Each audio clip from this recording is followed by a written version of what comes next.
Tenerife. Aquí iniciem una ruta que ens permetrà conèixer els millors racons de Tenerife. La Candelària és un poble a l'est de l'illa i veureu la Basílica de Nuestra Senyora de la Candelària, la patrona de les Illes Canàries. La caracteritza el seu campanar de 45 metres d'alçada des d'on repiquen un total de 10 campanes. La basílica es troba a la plaça de la patrona de les Canàries, on hi ha 9 estàtues dels guatxes, els antics aborígens de l'illa. Representen els antics reis dels 9 territoris que dividien Tenerife. Les estàtues originals van ser reemplaçades per aquestes el 1993. Seguint cap al sud, us proposem parar per veure les piràmides de Güímar. Són unes construccions de pedra de lava d'origen desconegut. Alguns asseguren que van ser aixecades fa més de 5.000 anys, d'altres que són del segle XIX fetes pels agricultors, tot i estar en un lloc on no hi havia agricultura. La seva forma i ubicació ens indiquen que podrien haver-se usat per rituals o raons astronòmiques, per la seva perfecta alineació amb els astres. Ja al sud podrem contemplar els majestuosos gigantes. Aquests penya-segats són un dels paisatges més majestuosos de l'illa. Tenen una alçada de més de mig quilòmetre i alguns s'enfilen fins als 600 metres. Pels guatxes, aquestes roques verticals eren considerades sagrades i representaven la fi del món. Hi ha diversos catamarans que us poden acostar fins a ells per veure-ho des del nivell del mar. Si teniu sort, per aquestes aigües fins i tot hi podríeu veure dofins i balenes.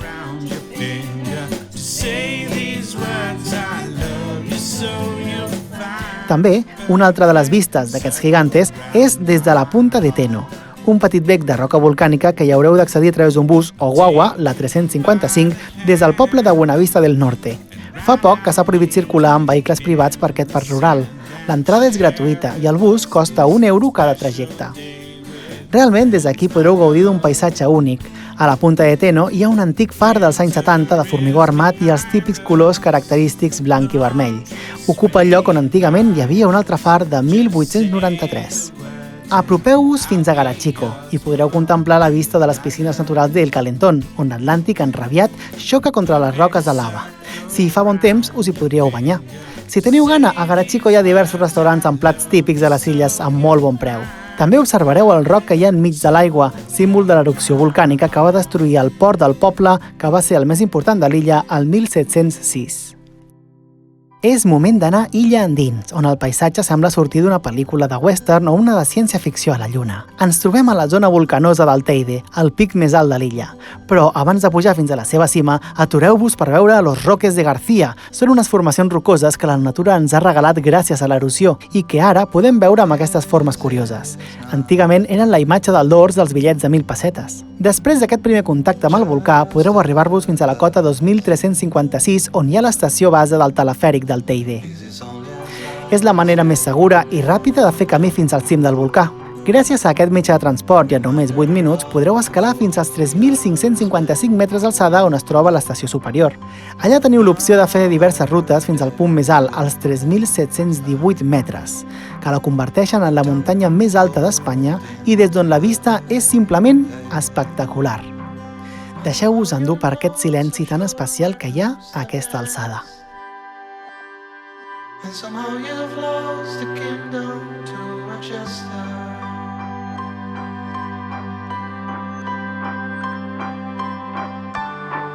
And somehow you're not sure which side you're on.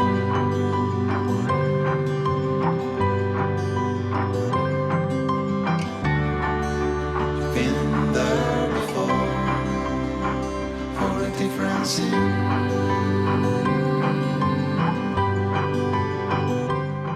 Fem un descans de tanta natura i anem fins a Puerto de la Cruz. Aquesta ciutat us pot servir de campament base per visitar tot el nord de l'illa. La ciutat va ser la primera en rebre els primers turistes a les Canàries. Tot i així, continua conservant el seu encant.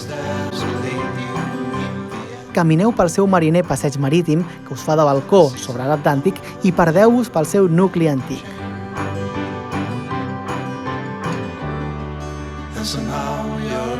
També podreu fer una parada a l'ermita de Sant Telmo, construïda pels pescadors en honor a Sant Telmo, el seu patró. Sigui per banyar-vos o només per veure-ho, entreu al Lago Martiánez. Són un conjunt de piscines originalment naturals i redissenyades a meitat dels 70 per César Manrique, que les va remodelar usant elements d'arquitectura tradicional i flora autòctona de les Canàries.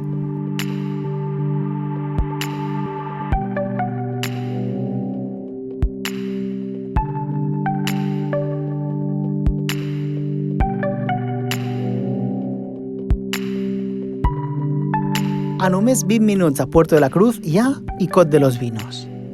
Aquí, enmig de la tranquil·litat d'un poble típic canari rodejat de jardins, es troba el que diuen l'arbre més antic de Tenerife, el drago. És l'exemplar més antic i majestuós de la seva espècie. A diferència d'altres arbres, els dragos no tenen un tronc amb anelles de creixement, sinó que la seva edat només es pot estimar comptant el número de rames. Es pensa que té aproximadament uns 1.000 anys. L'arbre va ser declarat Monument Nacional el 1917. S'alça fins als 18 metres i el seu perímetre, a la base del tronc, és de 20 metres. L'arbre es troba dins del Parc del Drago, tot i que us recomanem veure'l des de la plaça de l'Església, que us ofereix una millor vista.